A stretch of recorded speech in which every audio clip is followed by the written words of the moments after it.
Well, the argument made by the petitioners is that the domestic steel market was artificially manipulated and thus inversely affected by outside forces. They say American steel mills were unable to compete with overcapacity in countries like China, India, Korea, and elsewhere, and the subsequent dumping of that excess steel in the U.S. that lowered prices at a critical time in the market.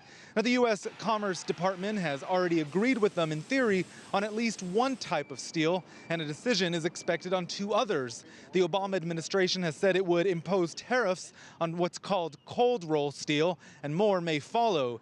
Now the U.S. International Trade Commission has to decide how injury is defined. The petitioners argue it shouldn't just include immediate losses, but also potential future injury. Not surprising, the impact of the price underselling has been tremendous loss of revenues. In 2015, surging imports cost the industry $2 billion. That's a $2 billion number in sales, in net sales. That has lost revenue for just 1 year. Remember, this is a year when demand was growing and revenue should have increased in this capital-intensive industry.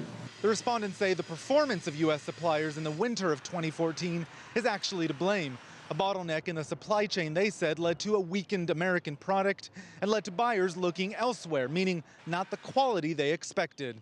American companies demand it because they're competing too in their markets. When U.S. producers can't do that, purchasers look for alternatives.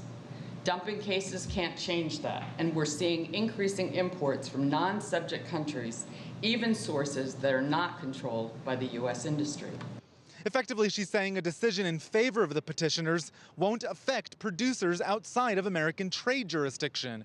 Naturally, this is a politically sensitive issue. Even the presidential candidates have talked about it. Thousands of American steelworkers lost their jobs in 2015, among them workers in Indiana. Their senator telling the commission on Thursday it's time for action. If you work hard and you play by the rules, as we play by the rules, then you ought to have a fair shot. You ought to have a chance for success. And other people ought not to be able to bend the rules and break the rules and force you to lose your job or lose your company. Well, the respondents want future injury left out, and the commission is generally known for having a conservative interpretation of injury. A ruling is expected in June. Roe Ruttenberg, CCTV in Washington.